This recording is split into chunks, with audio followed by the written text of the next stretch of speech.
Hello, everyone. Thank you and welcome and thank you for joining. My name is Josh. I'm the executive director here at Bold Earth, and I want to introduce my good friend and colleague, Haley Hux. Haley is our director. She's a 10-year veteran of Bold Earth as well. She led trips for many, many years. Haley, how many trips have you led? Oh gosh, I think I've led every trip on our trip menu at this point. I think you're right. I think you're right. Haley is our director in our office, but she also spearheads and oversees all of our programming efforts. Haley has both trip-led many Bold Earth trips internationally, has programmed and directed them, and she's also directed and programs and lived all over the world, including for many years in Thailand. So Haley is definitely our international programs expert. We're going to be giving y'all some general information here about Bold Earth shortly. I think we're just waiting for a few more folks to join. But wow, we are getting so excited. The excitement in our office is really building. Soon we'll be heading off to staff training, and after what feels like a very long wait, summer is almost upon us. We understand now that we're all getting a little bit closer that there's some nerves that have crept in, especially for our first time parents and students, along with the excitement. And that is totally normal. We're here to help answer questions, provide useful information, and being a little bit nervous before you leave is definitely, it's a part of the Bold Earth experience, and it's a part of doing new, awesome things.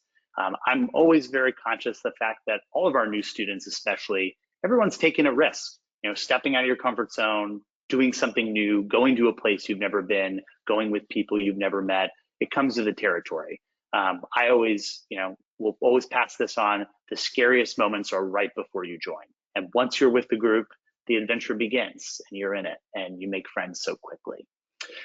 Just to zoom out here for a minute, Haley and I are going to do a brief presentation for just over 20 minutes or so. We want to give you all an overview of the Bold Earth experience, go over some commonly asked questions, and then we're going to open things up for questions. Huge thank you to so many families who already emailed us with some really thoughtful questions that we have plugged in, but there's room for more. If it's a really granular question or super specific to your particular student or trip, we may answer you directly in the questions box. There's actually a questions box on the GoToWebinar. Feel free to type things there and throw them in there. Haley and I will take turns talking and also monitoring that. And if we don't have time to get to your questions, or we may choose to answer you offline in an email or a phone call. Haley, anything else to add before I jump in? No, that sounds great. I'll pop up a little later. Fantastic. Well, first of all, welcome to Bold Earth. I know many of you are joining us for a second, third, or even fourth time, but to our new students, we are so excited to meet you. Bold Earth is it's a unique environment. It's an incredible opportunity, and you're going to have a lot of fun this summer. The Bold Earth experience, as I mentioned, it is really unique. And for those of you that don't really know us that well yet, at Bold Earth, we've been running small group teen adventure travel camps since 1976. We've been doing this a really long time. We started off just really running trips in the Western US and in Colorado predominantly, and we expanded our programming to all over the world. We go to some of Earth's best places, some really, really incredible trips. And like I mentioned, we've been doing this a long time. We have a lot of experience, and we love what we do. It's an incredible privilege to be able to facilitate these adventures for young people. Awesome. Your trip this summer doesn't matter whether you're going on the Alps or Kilimanjaro or Costa Rica. It's going to focus on adventure, building community and friendships, and also, challenge and exploration. Bold Earth is a ton of fun, but it's not a vacation. It's not a teen tour, but it should be a lot of fun. It's summer. We know everybody is here to have fun and, take a break from school and the pressure of school and sports. That being said, I hope we still have the opportunity to challenge you all at different points during the trip. It shouldn't be all challenge and hardship. That's not what Bold Earth is. But we're going to be giving you some real responsibility. You're going to have some leadership opportunities and things you're responsible for. Bold Earth is an authentic adventure in addition to being a lot of fun. But at the end of the day, what we really focus on, and I think what the Bold Earth experience really is it's all about people and community. I mentioned earlier, Bold Earth is a unique experience in its unique environment. And I mean that, it's this small group of people who are coming together mostly for the first time and not knowing a lot of folks. It's a really unique opportunity. People get really, really close really fast and connect with people in ways that you might not at home or at school. And my goal for everyone, and our goal, is that you should walk away from this trip with some incredible friends. And even people who you may not be your closest friends for years and years, you'll be able to get to know new folks and be part of a really kind, supportive community. You should hopefully come home with a new perspective, maybe some increased confidence from all the cool adventures you've been able to do, and some amazing memories. And where you go with us and exact activities you do may vary, as we'll talk about a little bit over the course of this conversation, but the core Boulder Earth experience is still the same. You'll have to forgive me, because one of the things that I would be remiss if I didn't speak about, and my brain is always there, is risk management. At the end of the day, our number one goal is for everyone to be safe. We know that no matter what happens with weather or activities, we can have fun in a field. There's nothing that we do that is so cool, and we do some incredible things that is really worth the safety of our students and staff. That being said, know that we operate in a dynamic environment, and we partake in some activities that have some inherent risk. Nothing in life is 100% safe. I don't need to tell anybody that. And you all are coming to us to have an authentic adventure. It does involve some inherent risks with some of the things we do. And our goal and our mission is to help minimize that risk without sacrificing the integrity of the experience.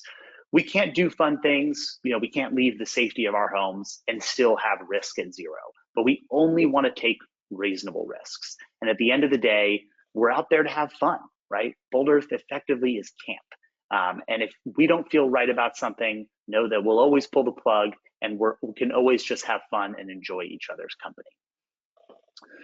Your trip leaders and also your local guides, Haley will talk a little more about that, but all of our international trips will also have local guides and activity-specific guides, and both them and your Boulder Earth trip leaders are laser focused on your safety.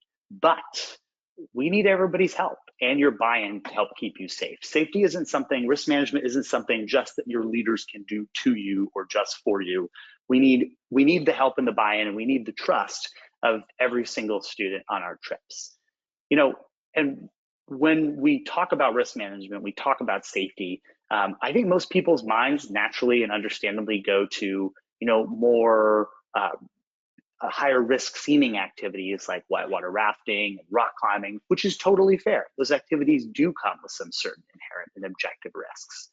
But at the end of the day, we're always managing risks on our program, even if it's not something that actually makes us nervous or scared. And something that we do need from all of our new students and all of our students is your assistance in managing risk, even when the activities are not going on. Your Boulder Earth trip leaders are there to guide you, and you'll be with them pretty much the entire time. That being said, there are some times like a little bit of free time or downtime or bedtime, where we need your buy-in and understanding and support. Know that this is a group experience that takes place far from home, and that as a result of that, we're going to be a little bit more conservative with your safety than you might, or honestly than your parents might on a family vacation. And it's because we've made some promises to your parents, certainly, but also we care about you, and we're doing these things very far from the comfort of home, and it is a group trip, and all of our decisions affect the safety and well-being of our entire group. Awesome. Flights and travel. While we're exploring some remote and amazing places, I know that for folks, especially who are joining us for the first time, and also our first-time parents, the flight to Boulder Earth is often what can bring on the most anxiety. And just know that most of our new students are flying internationally alone or without parents for the first time. It's an awesome experience, and it's a great life skill. There's a couple things that we want everyone to know. First of all, there can be a lot of confusion about something called unaccompanied minors. And some of our younger students are going to be traveling as unaccompanied minors, which will mean that they are traveling with a designated airline representative. It's part of an airline service, which is not necessarily always available. Most of our students on international trips are not traveling as unaccompanied minors, but you might get some emails and questions from us about, is your student traveling as unaccompanied minor? Know that we know that they're not with you and that they are minors, but it's an official airline designation that both affects how they travel, but it also affects how we meet them at the airport. A few other things to know for students flying for the first time is obviously the obvious one is bring your passport, and not just your passport, but a photocopy and a printed copy of your passport and a printed out copy of your entire flight itinerary. I know I sound very old when I say that, but I can tell you that that has definitely come in handy before. You should also bring your consent to travel form. This is a form, parents, if this isn't ringing a bell, that's available on your Camp in Touch forms and documents section. It's not something that you need to turn in to Boulder. It's something you should send with your student. And it essentially says that they have your authorization to join Boulder, and that's what they're doing flying to this location. It can be important, especially in certain locations for customs, as they're naturally looking out for the welfare of young people. Boulder should have all of your flight information, and if it doesn't, the rest of this week is a great juncture for y'all to send that to us, as we always want to make sure we have up-to-date flight information for all of our students. We're going to be tracking everybody's flights to make sure they're progressing along their destination and there are no delays. But obviously, please do update us if there are notable flight changes. At the airport, your trip leaders are going to be waiting for you and expecting you. They're going to be wearing their Boulder t-shirt, and very exciting, your Boulder t-shirts are going in the mail later this week and early next week. And our ask is that you wear them as well.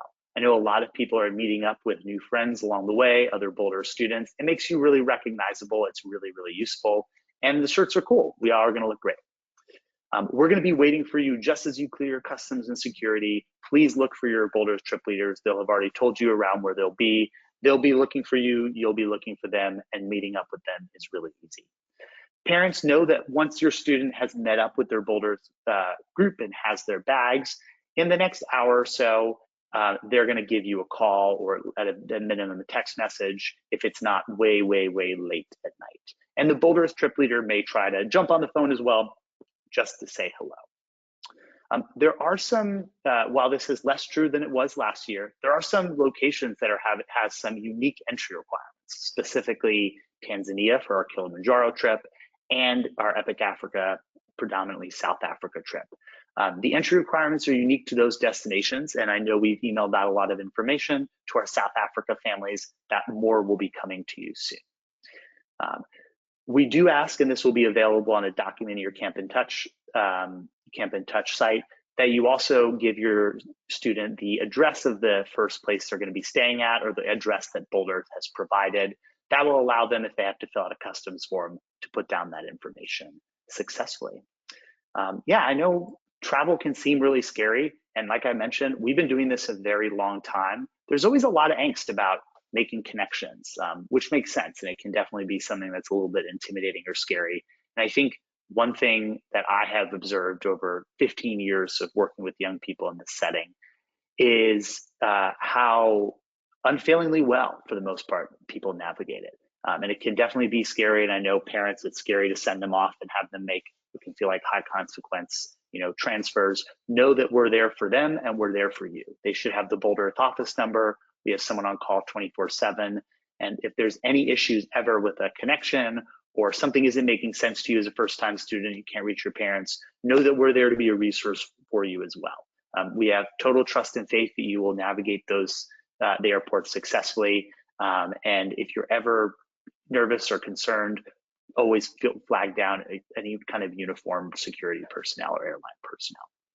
Haley, I know there's a lot of information. You've been doing this a long time too. What else do you have to add about flights and travel, especially? Yeah, hi, Josh. I think you've been doing a really great job so far. I'll step into communication next, which kind of is a nice marriage of these two, flights and travel, and kind of how communication works. Because I think that's the other piece to this, of feeling really good about sending your student on a flight across the world. But so far, so good, Josh. Cool. Josh, did you have anything else you wanted to add before I move on? No, go for it, Haley. Let's jump into communication. Awesome. If you wouldn't mind hitting that next slide. There we go. Perfect. Yeah, so we always get a lot of questions from our parents of how is our communication going to work? You know, what's it going to look like? And how am I going to do that, especially when we're tech free, which means that none of our students will have tech with them, no phones, no iPads, no iPods, or any other kind of device that they could be plugged into. That feels like a really important part of our program. Hopefully at this point, this is not a surprise to any of you. This is something that you've all been on board with in setting up your student to be with us. And ideally your students are too. It's a really great way to unplug from what we normally are so plugged into on our day-to-day basis and get really plugged into our community that we're creating in lots of beautiful places all over the world. So yeah, we pride ourselves on our tech-free program. So, well, what does that actually mean, and how do you communicate with us, and how do you communicate with your students? And so we kind of just want to walk you through exactly what that's going to look like. So we always have our pre-trip calls home. So what that looks like is before your trip starts, you'll get specific calls from your trip leaders themselves.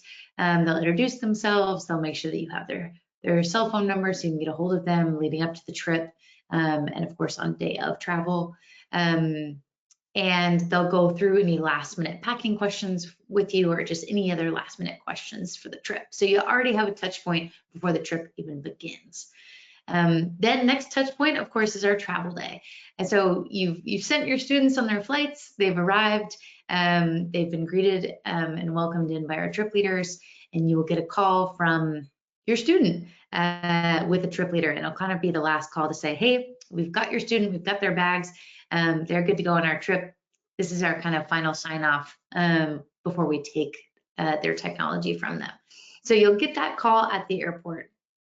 From there on trips, we try to have calls home roughly once a week. So if you have a 2-week trip, you're going to get 1 call home. If you have a trip that's over 2 weeks, for example, a 21 day trip, you're going to get 2 calls home. Granted that we do get service. There will be some trips, for example, Kilimanjaro is a really good example of a trip where we just won't have service for a good first 10 days. So we'll make sure we get calls as soon as we get into service. But we try to make a really good effort, no matter where we are in the world, that you do get those calls home once every 7 days. Now, we always get asks and questions from parents about what happens if you miss a call. We try our best in the blogs, which I'll talk to you about in just a second, to give you a heads up about when we will be making those calls.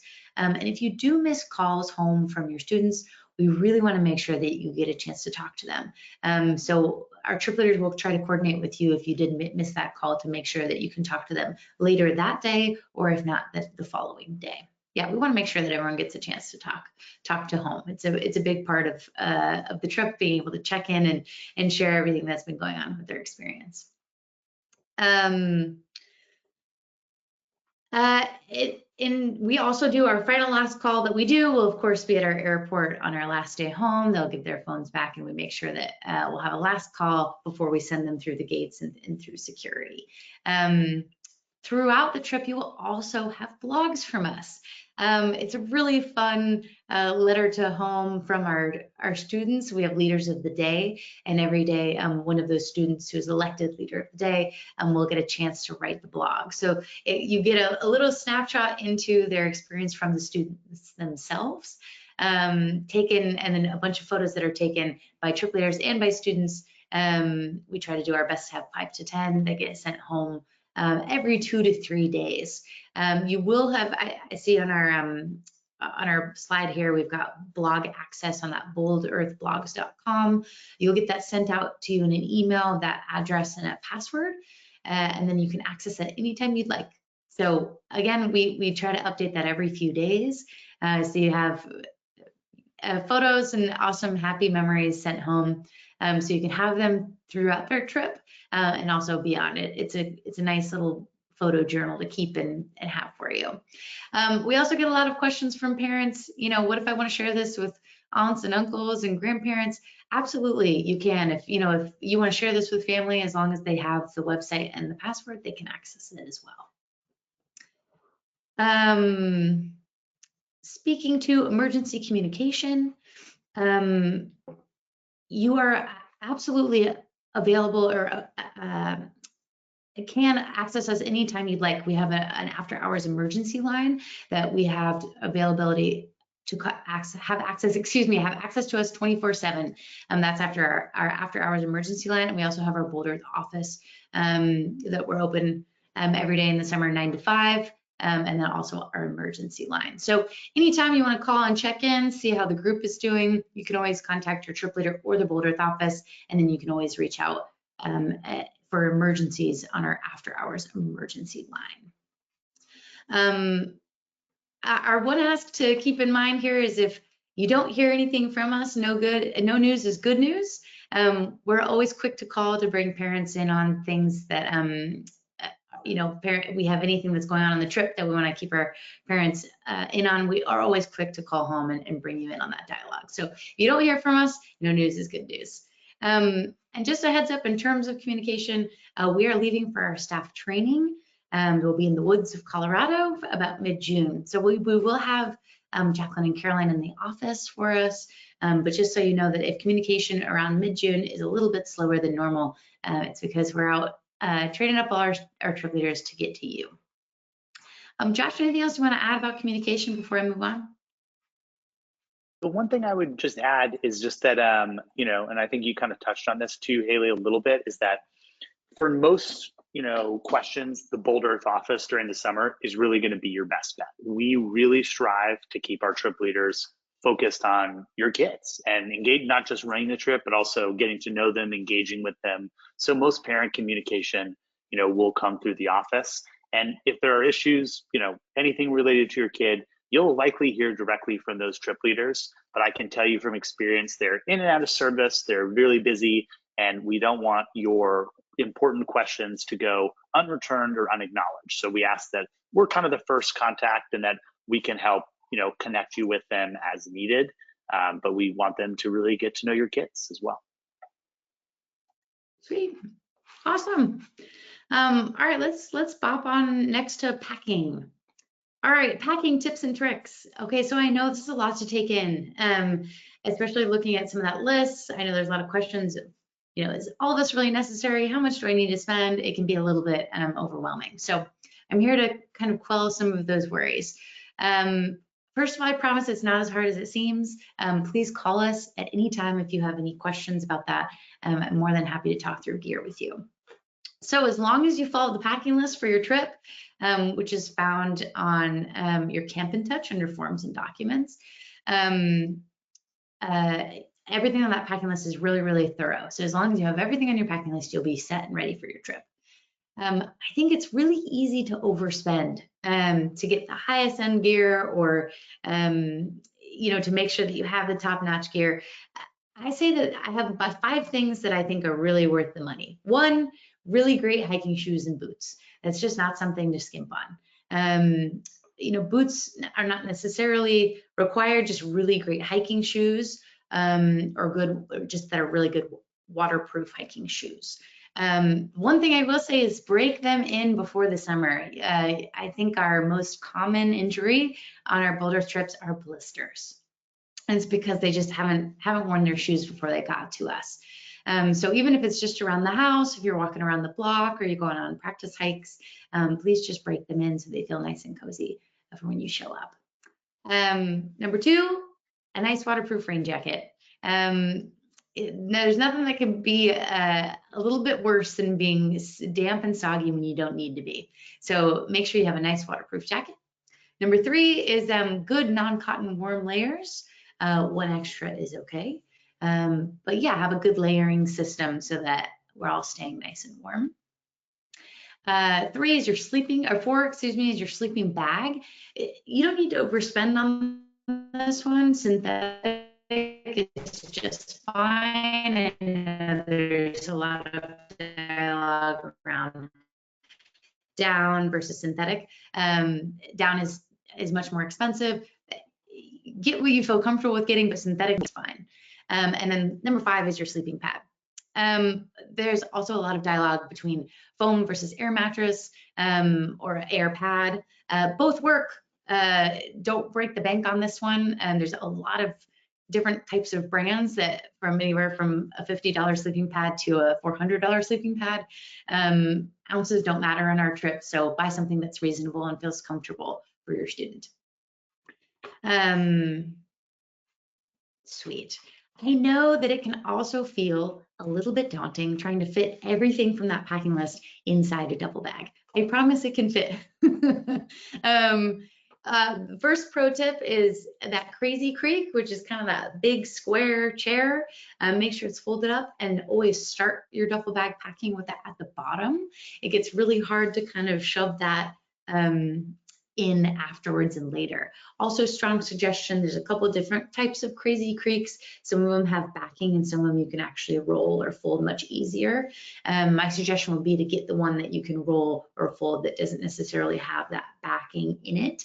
It's just easier to pack. So make sure that Crazy Creek goes in first. My next suggestion for tips on that is to bring the sleeping bag on the plane. Use it as a pillow, throw it up in the overhead. Use it as a, something you hold on to because you want to feel nice and cozy, or a blanket. Sometimes those airplanes can get cold, but it takes up a lot of space in your duffel, and it's just a really great item to have on the plane. Makes you feel cozy. Another pro tip, when you are getting on the plane and packing with your student, make sure that everything they need for the first day is in that backpack. So their headlamp, a warm layer, their rain jacket, medications, anything you need if your bag got lost, especially for international trips. Their toiletries, their toothbrush, some things that, heaven forbid, if their bag gets a little lost or delayed, that they still have the comforts that they need for the next day or two. We have a pretty good rate. I mean, we don't get to control the airlines. They usually do a pretty good job of making sure we get all those bags. But every year, a bag or two goes missing. And so we want to make sure that the students have what they need. We really do prefer duffel bags to bags with wheels. The wheels get really tricky to pack, and they snag and can rip other duffel bags. And it's just harder to pack in our trailers. And to be honest, moving around in international trips in Europe or South Africa, wherever we're going to be, it's easier to have a duffel than a bag with wheels. Let me check my notes here. Those are my main tips and tricks. Again, Josh, I'm throwing it over to you. Anything else you want to add before I move on to our lodging? Yes, I actually do. Just to clarify, I know we reference sleeping bags, sleeping pads. There are a few trips like Iceland, for example, that does have those. I'm getting some questions from families, it's not on my packing list. If it's not on your packing list, you definitely do not need it. I can tell you that. So a lot of the international trips will not be needing those. Even a trip like the Alps where there is some camping, that's just a different situation in terms of how equipment works. So just to clarify, the packing list is accurate. That would apply to a trip like Iceland, for example. And then the last thing is the hiking shoes versus boots. We're getting some questions I see about that. And it's the age olds where the, last 15 years, this hiking shoes have become a lot more common. Haley, feel free to interject if you agree with me. My personal viewpoint for Boulder students is for most trips, a good pair of hiking shoes are easy to break in and they work really well. But for trips that have a lot more hiking, specifically Iceland and specifically the Alps, I really prefer a good pair of hiking boots that are well broken in, like Haley mentioned earlier. Would you agree with that, Haley, just because of distance hike, terrain, ankle support, etc.? Absolutely. And just to add and to clarify, hiking shoes will look like trail running shoes. So they'll look just like a pair of tennis shoes. They just have different tread on the bottom that helps grip on trails in the mountains. So that's really the difference between like a running shoe and a hiking shoe, so to speak. So if you go to REI or any other of your local outdoor store and you say, I need a hiking shoe or a trail running shoe, that will be the main difference that you're looking at, is that tread underneath. And yeah, absolutely, Josh nailed it. I would say Iceland, Kilimanjaro, and the Alps are the 3 trips that I would strongly advise for a hiking boot with an ankle support. Every other trip, a hiking shoe will be just fine. Absolutely. Great, thanks, Josh. I did want to speak just to lodging really quick before we close out and open up to some questions, some lodging, and just a brief little chat about food. First of all, every trip on our international trips will look a little bit different for lodging. Just depends on the trip that you're going on. But the goal throughout all of our international programs is that we stay in unique, local, and authentic places. So we really try to avoid Western style hotels. We're not a team tour. And also that's something that you can experience at home, maybe with your family or friends, etc. So, we really try to aim for the eco lodges in Costa Rica, staying in local villages in northern Thailand, staying in little rural farm huts and villages when we're in Croatia or Montenegro, etc. So we really want to make sure that you're getting an authentic feel to the place that you're visiting. Happy to answer more specific questions about lodging on your specific trip, or feel free to call us. That is our goal for all of our lodging on our international trips. I did just want to have a brief chat about food. In general level, we never have a problem in terms of having enough food. I know that sometimes there's a little bit of worry of, what they will be eating, what local cuisine, because we do, again, try to eat a lot of local food.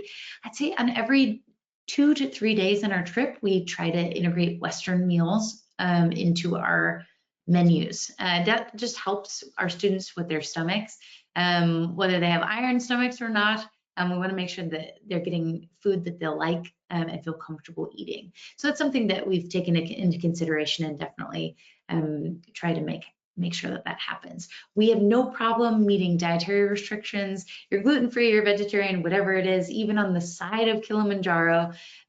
We have really incredible cooks on a lot of international trips.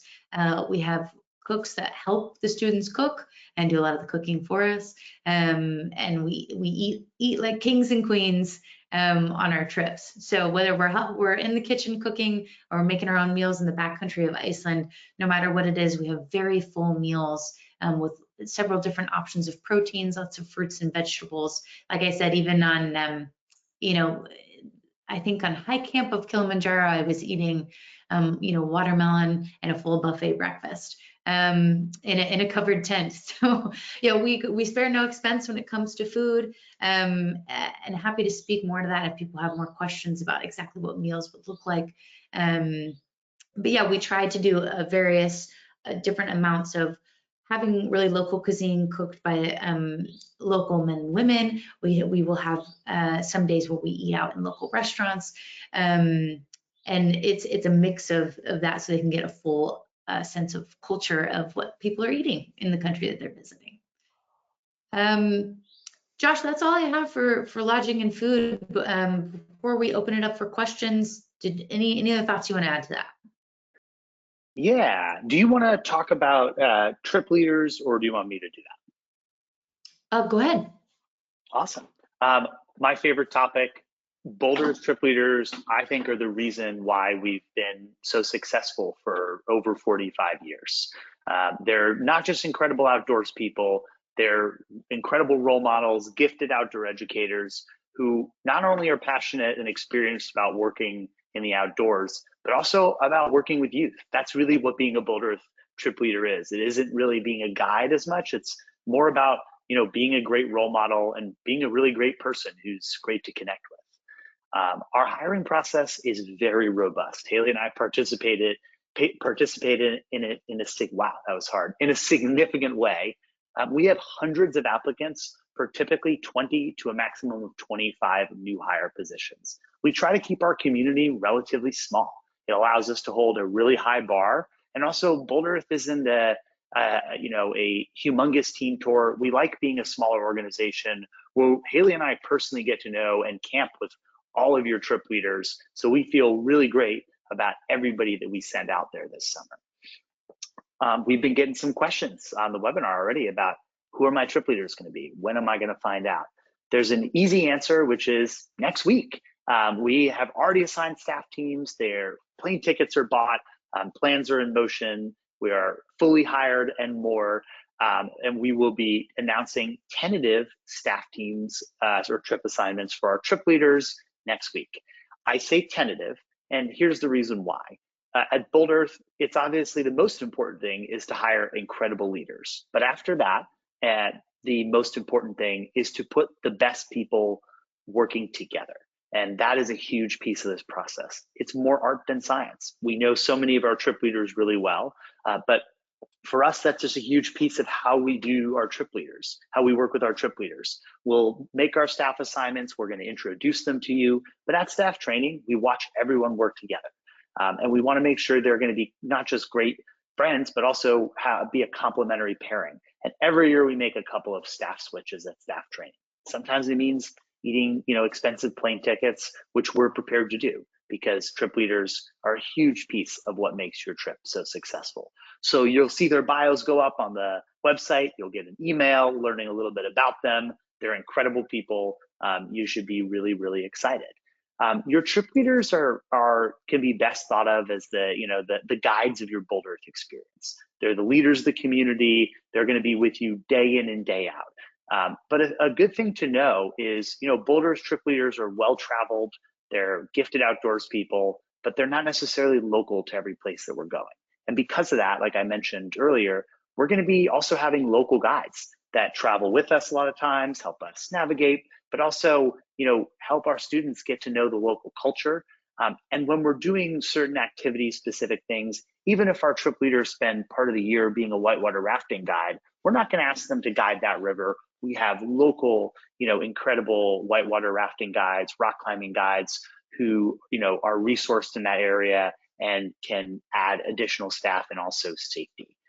I'm so excited for you. I think a lot of students are in touch with their Bold Earth trip leaders for years after. They write college recommendations for them. It's an incredible dynamic, and I'm really excited for everyone to meet their trip leaders this summer. Haley, what have I missed about our trip leaders before we jump into questions?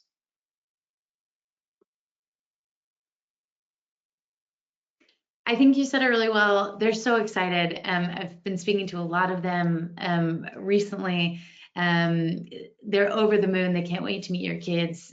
This is their life, passion, and work. So excited for your students to be able to meet them and have mentors for life.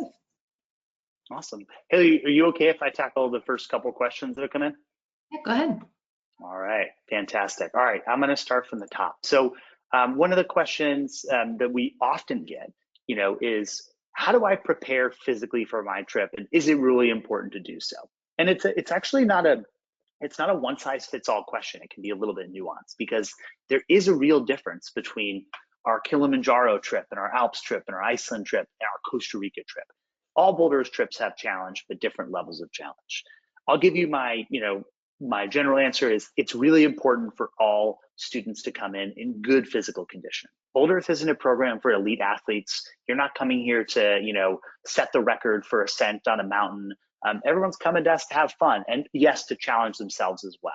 But we want to make sure that you don't spend your entire trip in the challenge zone. We also want to make sure that you're having fun, and we want you to be challenged, but we don't want you to be overwhelmed. So we ask everyone to, if you're not active in sports, for example, to put in some physical activity. I think it is really important. And especially if you're, taking on a trip like our Alps trip or Iceland trip, which has a little bit of additional, or Kilimanjaro especially, that has a little bit maybe more physical challenge than a trip like Costa Rica. It's important to hike. It's important to exercise. It's important to break in your boots. It's important to prepare physically for the trip. That being said, we're not looking for marathon runners, ultra marathon runners. We're not, you don't need to be an Iron Man or woman to do Bold Earth. That's not what it's for. But we also want everyone to have a good time. Haley, anything to add on that? Nope, sounds great. Awesome. I love. Oh, sorry. Go for it, Haley. We did have a good question just come into the chat asking about. It was just a good clarifying question. With student calls home, what phone will they be using? Will they be using our trip leaders, or will they be using their own cell phones? We do pass back out their own personal cell phones. We know that reconnecting with community means family and also friends, so we want to make sure that they have a chance to do that on their own personal phones. We do a really good job of trying to make sure that those phone calls home are done on Wi-Fi.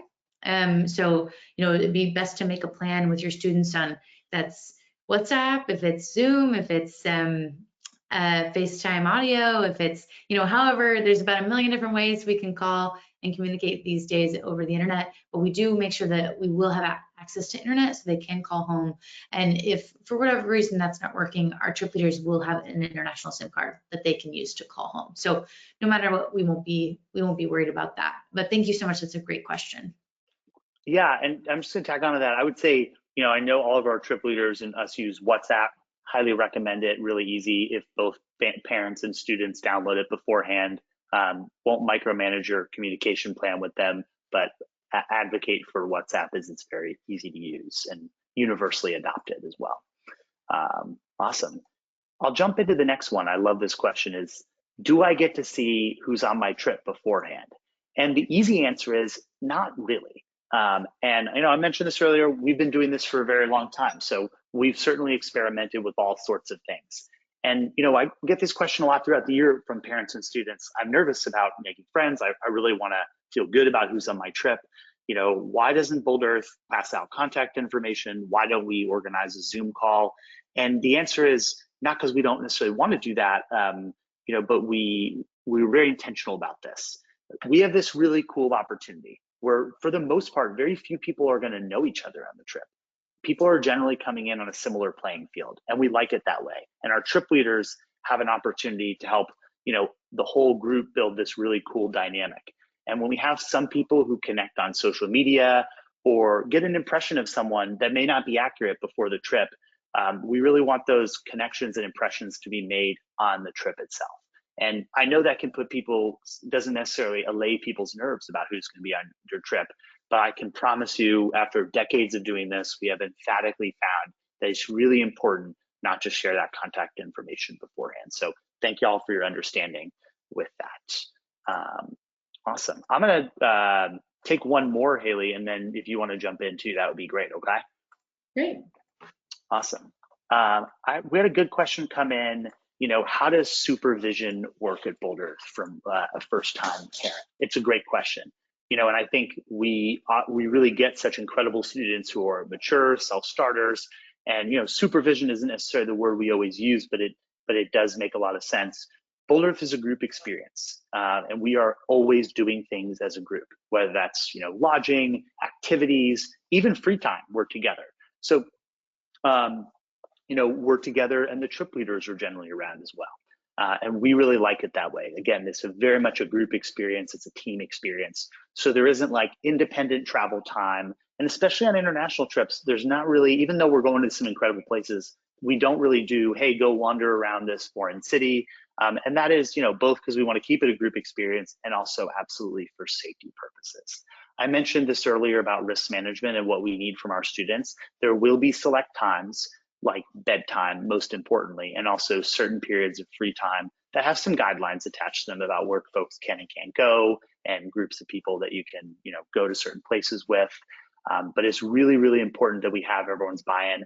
Bold Earth, we have a lot of supervision, but our trip leaders at certain points do need to sleep and rest as well. And we do need to have the trust in our students, because we are not an eyes-on wilderness therapy program, for example, that we can trust that folks will stay in their dorms or their tents until the next day, unless there's an issue. That's an important one, I think. Haley, anything to add about that? Nope. Awesome. Do you want to jump into one or two? Yeah, definitely. Sorry, Josh, I'm also answering questions in our chat. Okay, I can keep going, whatever, if you'd rather. Yeah. You speak to showers and laundry yet? No, I haven't gotten to that one yet. Nope. All right, happy to jump in here on this one. All right. So we do our best to have laundry on our trips every 7 to 10 days, no matter where we are. So if you have a trip that's over 2 weeks, that means we'll be going to do laundry twice. If you have a trip that's 2 weeks, you'll be doing laundry once. We can't say and promise an exact day at this time, that's when you'll be doing your laundry, but we definitely do a really good job of making sure laundry is done every 7 to 10 days. Now, showers look a little bit different on every trip. For trips like Iceland and Kilimanjaro, which are truly backcountry, you won't have access to showers. Our Iceland trip is a 4 to 5 day backcountry trek, and then they'll have showers available to them every other day. Kilimanjaro is the other one that you won't have showers on the side of a mountain. But I will say is that we do have a pretty luxurious experience with our porters and our team there. At the end of every day, your tent is set up for you with your sleeping bag and pad rolled out for you, and you are hand delivered warm buckets of water with washcloths to choose how you like. You can wash your feet, you can wash your face, you can choose in the privacy of your own tent to bathe however you'd like. They also have some people were also asking about toilets in some of these backcountry places. In every trip that we have, they will have, Thailand, there's some Western toilets, so there'll be some pit toilets. In places like Africa, we visit some pretty rural places in Swaziland or, Kruger National Park. Again, there will be some pit toilets and some Western toilets. Even on the side of the mountain in Kilimanjaro or in the backcountry of Iceland, there are porta potties to be used. So again, part of our porter team, they'll actually have a separate bathroom tent that is quite large and spacious to go in, and there's a toilet seat that's set up for us, and they take care of the rest. So toilet accommodation and usage on our trips internationally and in the backcountry are actually pretty luxurious in outdoor standards. So showers, we do our best when not in backcountry to give showers every other day, if not every 3 days, and laundry every 7 to 10, and toilets are always available in the style of however local and rural in that country.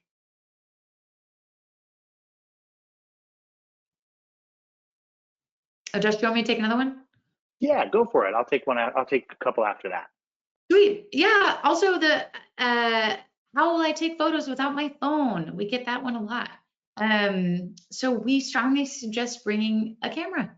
I know it's old school, but that's our best suggestion. Trip leaders will always have their phones out, and leaders of the day can always grab their phone to take some photos of groups. I always love to tell students to bring a disposable camera, really go old school, because it's really fun when they get home and they get to develop it and then they get to keep it as a little scrapbook. Also in the last few years, we've had a lot of students bring those small, oh my gosh, the Polaroids, the small Polaroids, which have been really, really fun because they get them instantaneously and then they, hang them up somewhere in the van or, tape it to their water bottle. But yeah, bring a camera with you on your trip. Awesome. Yeah, Josh, you want to take it? For a bit, Haley? Yeah. Excellent. One great question is, where do our students come from? It's a great question. And we always say this, we're not always sure why it's this way, I think, because Boulder Earth has been doing this for a very long time, but our students come really from all over. In a typical year, we'll get students from about 30 different US states and about 10 to 18 different countries, which is awesome. Some of our trips have international students, some do not, but we're really excited about our international students when they're able to join. Now, obviously, our groups are small, so not every trip has 30 kids from 30 different places. But I think we're really proud of the fact that for the most part, we're not getting kids just from one area, which I think is really cool. It's a chance for folks to interact with people from different places. So we get people from really all across the country and all across the world, and they share a lot of hobbies and passions, certainly, and similarities, but also a lot of differences too. Awesome. Haley, I know you talked a little bit about this when I'm sorry, I was answering a question, but in terms of, we had some questions about, do we send money and credit cards with them? How much and what do they spend it on? Do you want to supplement that at all, since you did kind of cover that? I don't want to, say what you said again. Yeah, I would just say that cash is king on international trips. So it's always great to send your students with a credit card, just in case, especially mainly for issues with flights. I think that's really where you'd use the credit card the most. Otherwise, they're going to be using cash. We will make sure that when they get in country, they will have time before they leave the airport to change currencies. So I know we get that question quite a bit of, do I need to get Swiss francs or euros or, wherever I need to go? Do I need to make that change before I get there? No, you don't have to worry about that. So I'd send, $100 to $300 with your students, so they can usually buy some souvenirs or trinkets, or to be honest, a lot of the time it's snacks, so that they can make sure that they have that kind of autonomy when they're in country. But yeah, definitely would err more on the side of bringing some cash rather than a credit card. Excellent. Thanks, Haley. Awesome. Fantastic. Another question that came up here is, as a parent, I talked about this a little bit, as a parent, who do I call during the trip? And just to reiterate, I mentioned this, our office is open during, expanded business hours during the summer, but we also have that emergency line for those of you who didn't hear this, for emergencies 24/7. We have a director, someone like Haley or myself or Marin on duty to answer any urgent questions. And typically it'll be us connecting you with trip leaders or relaying requests or information. And sometimes trip leaders may reach out to you with questions as well. And please don't be thrown off by that if they reach out to you with questions or to share anything. Our trip leaders are great communicators, and when time allows, really love to connect with parents. So please don't be thrown off if they do reach out to you for advice or questions or comments or anything like that. They do like to reach out when they can. Awesome. Fantastic. And let's see, what other questions do we have? This is an interesting question, actually. I don't think people often, ask this, but I did get this question from two parents saying, understanding that sometimes circumstances may result in someone having to leave early. How does this happen and how do we navigate this? It's pretty rare for folks to leave their Bold Earth trip early, but it certainly can happen. Obviously, if there's a pre-existing injury or an injury that happens, which is very uncommon, or an illness, at a certain point, we always want to keep folks on the trip as much as possible. And obviously, we want to look out for people's health and well-being and their fun factor, certainly. And there are very rare circumstances where we do ask students to leave trips. That is very rare. That being said, we make promises to all of you, both parents and students, about what kind of conduct is allowed at Bold Earth and what kind of environment we provide. And while our instinct and our goals are always to work with people, we do have to uphold our community standards as well. So know that that's extremely rare. It's never done capriciously, but obviously we take our commitments to you really seriously, and the Bold Earth experience is something we take really seriously, and we always want to make sure that we can help protect that for folks. Awesome. Some other questions that have popped up. Happy to jump in. Yeah, that would be great, Haley. Yeah. There's a question about students navigating new airports and connections. Absolutely, this is a really big one, especially for those really long flights where there's definitely going to be a layover, oftentimes in a foreign country. How do we navigate that, and what does that look like? First of all, your trip leaders will be getting there before you. So chances are when you get those trip leader calls home, they're already there in country of where they're going to meet you. So they can talk to you a little bit about what that looks like in terms of arriving and going through customs. So they'll speak to you about that over the phone.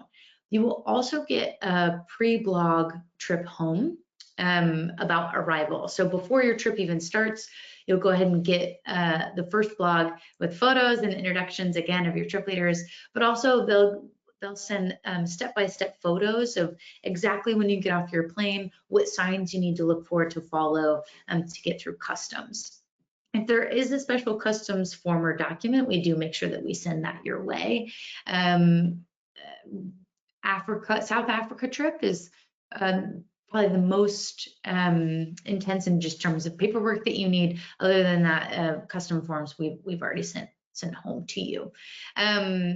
But yeah, so we try to set you up for success there. And of course, if there's ever any issues, that's why we have those trip leader calls home first. So the students oftentimes just send our trip leaders a WhatsApp, say, hey, I just landed in Frankfurt, where should I head? Or, hey, I'm on my connection, I can't find my gate. And they oftentimes will give their trip leaders a call or a text to help them through that. So yeah, that's definitely available, and you have a few resources before that happens in order to get them to where they need to be. Haley, I got one that's popped up, and this is some kind of question we've actually gotten a little bit more this year as well. Is if we're asking for a water shoe, for example, for a trip like Costa Rica, trips that have whitewater rafting, can we use Crocs because they have, or a heeled sandal? The Crocs technically do have a heel. First of all, big plug, huge fan of Crocs, love them. I like them before they're cool, so I just want to say that. But Crocs don't work well as water shoes, for example. If you're whitewater rafting and you jump in or you plop in, they're going to float right off your feet. So they're great like shower shoes. They're great for the beach, but they're not great for like a sandal with a heel that you can hike in, move around in athletically, or use as a water shoe. So can be an addition to, but not substitution for something that would function as a water shoe. Awesome. Fantastic. Josh, we did a specific question. I've actually seen this pop up a few times about Iceland packing specifically. I just want to address that really fast. I know that there's a backpack on the packing list, and there's also a duffel. That is true. That is correct. So you'll want both. You don't need a large 65-liter pack. So you want to follow the sizing packing list amount for the backpack that you need. Because once you finish it, this trip is really beautiful, but it's kind of almost like 2 trips in one. Once you finish the backcountry section of your first week of your trip, you go into a second portion of the trip where you'll really want to have all your items in your duffel. And we also don't want you to have to carry all those items that you'll need for the second half of the trip with you on your trek. That's going to be a really heavy pack. So what we have you do is that when you're packing to get to country, we'd have you pack everything in your duffel bag, including the backpack. So you just have 1 day pack, and then your backpack will be in your duffel, so that when you take that out, you can pack all the right things you want for your trek. And then everything else will stay in the duffel and will stay at a hostel while we're on trek, so you don't have to carry it. And then when you come back, you'll kind of reshuffle and put everything back in that duffel. The way we do that, yeah, just so you're not carrying a 90-pound backpack when you don't have to. That wouldn't be comfortable for anybody. Sweet. I got one, Haley. And thank you to the parent who pointed this out. This was in my notes to cover, and I got distracted. I'm sorry. Talking about medication. A lot of Boulder students take medication. And at Boulder Earth, we really found that this works best if our trip leaders hold on to medication. It's not that we doubt that our students are capable, but it enables us to have kind of a double layer of making sure everyone keeps their medication safe, first of all, but also remembers to take them. So your Boulder Earth leaders will hold your medications. Your trip leaders are also very busy, so we ask that there's some accountability with our students, that we work together as a team to make sure everyone's getting their medications, even though the trip leaders will ultimately have them. And also, please keep in mind that we're traveling to some pretty remote places, and for certain medications, if they're lost or left behind, they can be really hard to replace in country at a just like that. So for that reason, the Boulder Earth trip leaders are going to hang on to those things. Awesome. One other question that popped up is about using global entry, TSA global entry for folks who have that, which is a great program. If you have it, yes, it's going to absolutely help you get back into the U.S. As quickly as possible. For most countries, it's not going to unfortunately get you through their customs and immigration any faster or more smoothly, but it's amazing for re-entry back into the United States. Super, super useful. Definitely not required, but if your students have that already, your kids have that, definitely send them with that. It'll help them when they re-enter the US. Awesome.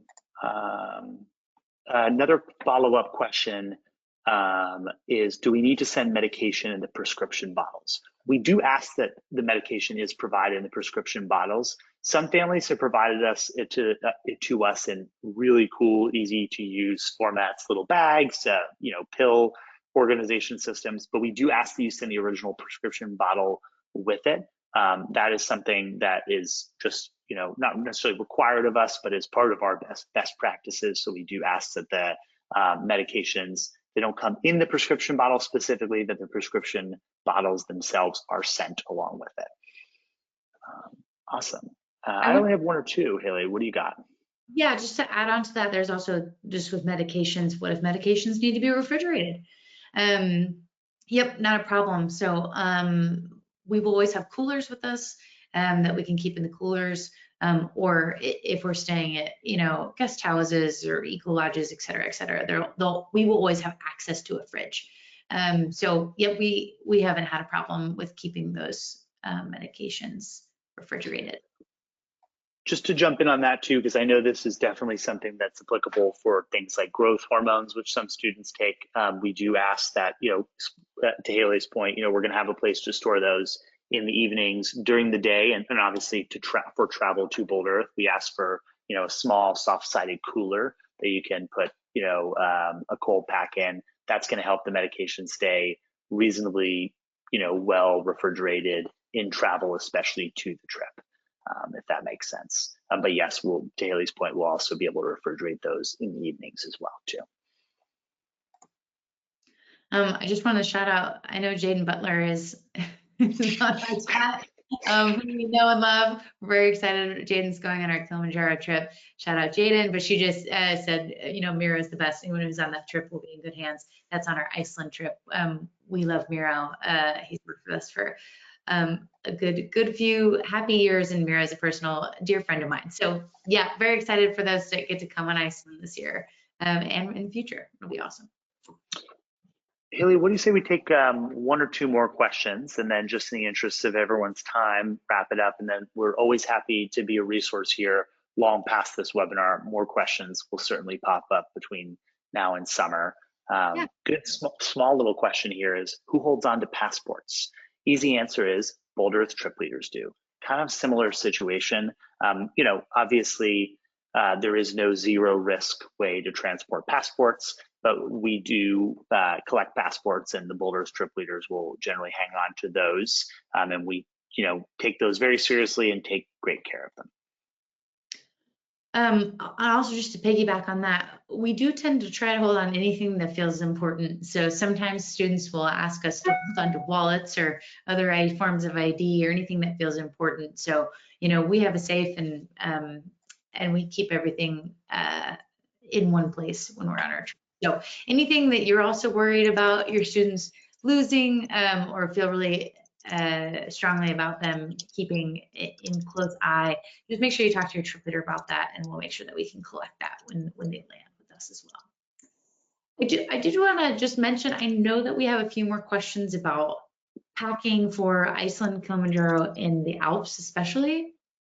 Please give us a call. We'd love to talk to you a little bit more about what your packing will look like. I've designed these trips myself, and done them, so I'm happy to walk you through that, especially Alps, just to make sure that you're not overpacking. Your packing will look different than the Iceland trip for sure, just in terms of you don't need it as big of a backpack, because your gear will follow you on your trip. So yeah, so if you have follow-up questions about your packing list, please give us a call. Awesome. Well, thank you all so much for your time. This was really fun. It's getting me more excited for summer, and I'm not even the one anymore who gets to go on the trips like all of you. But Haley and I put in a ton of work to, before the summer, and it's just so rewarding to see everyone's excitement already, even just through chat. So can't wait for you all to join your trips, meet your trip leaders, make new friends. We're here to be a resource for you. Feel free to shoot us emails, give us phone calls. We're happy to help however we can. Haley, anything else to add before you close us out? I can't wait for you all to come on your trips this summer. It's why we do this work. It will change your life, and I can't wait to be a part of it. Thanks so much for being with us. Thanks, y'all. Have a wonderful night. Bye-bye.